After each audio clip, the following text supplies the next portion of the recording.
Bem, neste vídeo eu quero mostrar para vocês algumas questões que aparecem com muita frequência nas avaliações do cálculo diferencial e integral aí da sua universidade. Então nós vamos ver aqui questões relacionadas com funções, gráficos de funções, domínios e imagem, composição de funções. Então vamos aqui resolver, aqui na minha folhinha, né?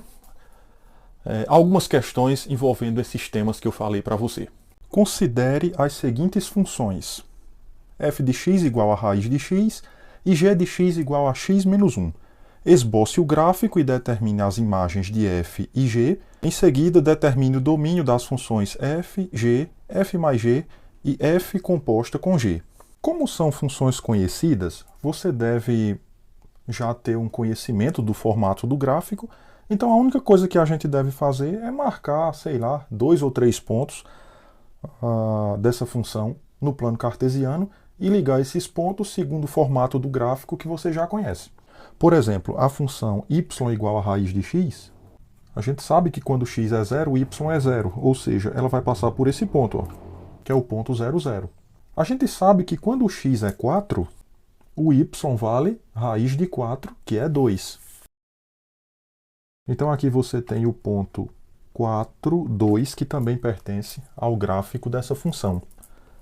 Agora, é só ligar esses pontos segundo o formato desse gráfico que você já conhece, que é essa curvazinha aqui. Então essa curva representa y igual a raiz de x. Agora nós queremos o gráfico de y igual a x menos 1. Nós já sabemos como é o gráfico se fosse y igual a x. Então essa aqui, que está um amarelinho bem fraquinho, é y igual a x. Como você quer y igual a x menos 1, basta você pegar esta reta e baixar ela uma unidade.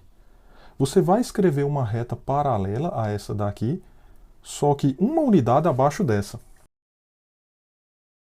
Deu uma corrigidazinha aqui, né? Porque essa reta inicial estava torta, né? Essa reta y igual a x você conhece, ela é a bissetriz do primeiro e terceiro quadrante. Y igual a x menos 1 é você pegar essa bissetriz aqui e descer ela uma unidade, de maneira a obter uma reta paralela a essa inicial, só que uma unidade para baixo. Esse menos 1 que fica somado aqui significa isso, descer essa reta uma unidade para baixo. A imagem dessa função, essa função a gente chamou também de f, né? Então, a imagem de f vai ser quem? Você faz aquele teste da reta horizontal. Então, aqui está a minha reta horizontal. Você vai deslocar ela ao longo do eixo y e veja que aqui a minha reta não cruza o gráfico da função. Essa reta só vai tocar o gráfico da função a partir de agora, ó, na origem. Então, na origem, você tem o início da imagem da função f. Ela continua subindo, ó, e sempre vai tocar o gráfico da função. A partir do zero, ó, até aqui tocou, aí você sabe que essa curva continua crescendo, né, que não cabe na folha. Se você continuar subindo, como essa curva ela vai sempre subindo também, né? Ela vai sempre aumentando, então essa régua sempre vai tocar nela à medida que eu vou deslocando a régua ao longo do eixo y. Então começamos no zero e a partir do zero a régua sempre toca o gráfico da função quando eu desloco no sentido positivo do y. Quer dizer que essa imagem só pode ser o fechado em zero e aí aberto em infinito. Essa daqui, mesma coisa. Você vai pegar a sua régua, ó, aqui ela está tocando essa reta, vai subindo, ó, sempre toca a reta, sempre tocando a reta, sempre tocando a reta. Eu comecei esse processo vindo lá de baixo, de menos infinito, até ó, mais infinito. E sempre consigo tocar o gráfico da função. Então a imagem de, vamos chamar de g essa daqui, como a gente chamou no enunciado, né? Então a imagem de g é menos infinito a infinito, também conhecido como conjunto dos números reais. Agora, para saber quem é o domínio de f, você faz o mesmo processo, só que com a régua na vertical. Aqui ela não toca o gráfico da função. Chegou aqui no zero, ela toca. Tu continua deslocando, ó, ela sempre vai tocar o gráfico da função.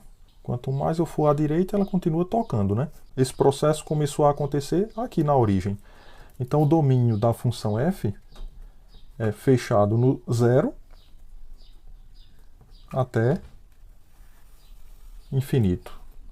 Em outras palavras, são todos os x que você pode colocar aqui para calcular a raiz de x. Então você pode colocar aqui qualquer x positivo, incluindo o zero, né? E você consegue calcular a raiz desse número. O resultado desse cálculo é a imagem. Ou seja, quando tu calcula a raiz de um número positivo, o resultado ainda é um número positivo. Então é isso aqui que estava escrito aqui, ó. Agora, o domínio da função g é fácil, né? Para qual x tu consegue calcular x menos 1? Para qualquer x real, né? Então aqui é menos infinito a infinito. Se você passar a régua assim, você vê que sempre vai tocar o gráfico da função quando você se desloca de menos infinito a infinito. Agora, o domínio de f mais g.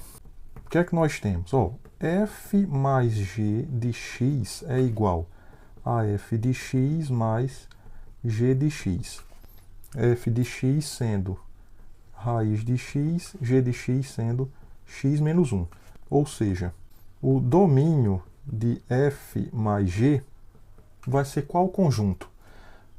Veja que você vai em busca dos valores de x, tal que você pode calcular isso, que é a expressão de f, e isso, que é a expressão de g.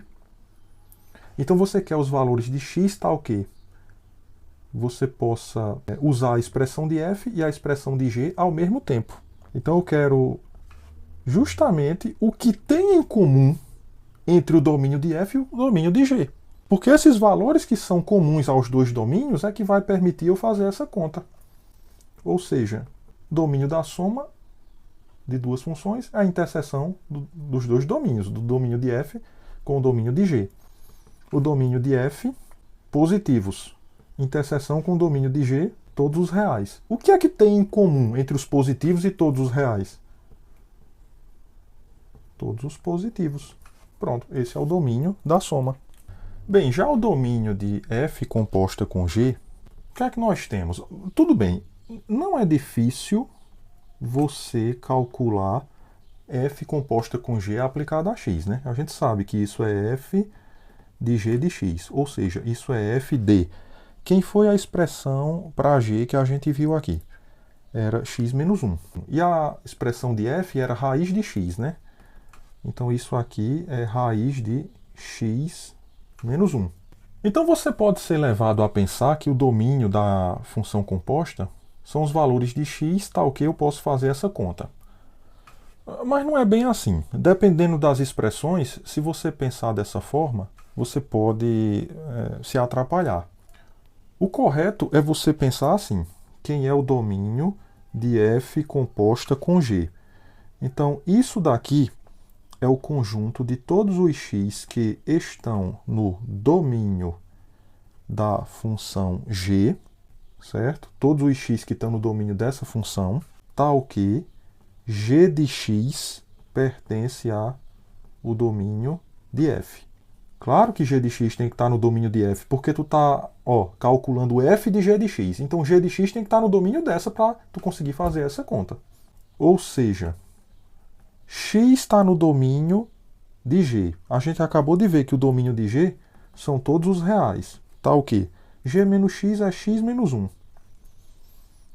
E x menos 1 eu estou dizendo que tem que pertencer ao domínio de f. O domínio de f é todos os positivos.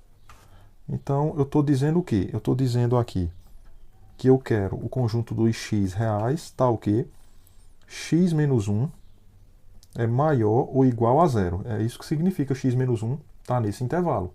É dizer que x menos 1 é um número maior ou igual a zero, um número positivo. Pode ser zero também, né? Porque aqui está fechado.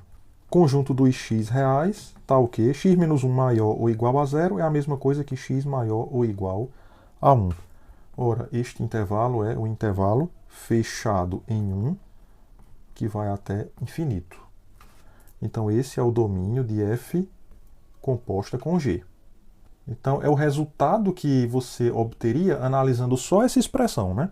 Porque aqui tu tem que x-1 tem que ser positivo para tu conseguir calcular essa raiz. Mas tenha cuidado, dependendo das funções que você esteja trabalhando, essa regra que aparece aqui, ela pode enganar você e você chegar a um resultado incorreto para o domínio da função composta. O domínio da função composta tem que ser obtido assim: conjunto dos x que estão no domínio de g, tal que g de x está no domínio de f. Então, se você gostou desse vídeo, não esqueça de sentar o dedo lá no like, se inscrever no canal, ativar o sininho, compartilhar aí com uns 200 amigos seus, porque aí isso incentiva a gente a estar sempre trazendo alguma coisa aqui relacionada a cálculo, álgebra ou a equações, e sempre com o intuito de lhe ajudar. Um abraço e até a próxima.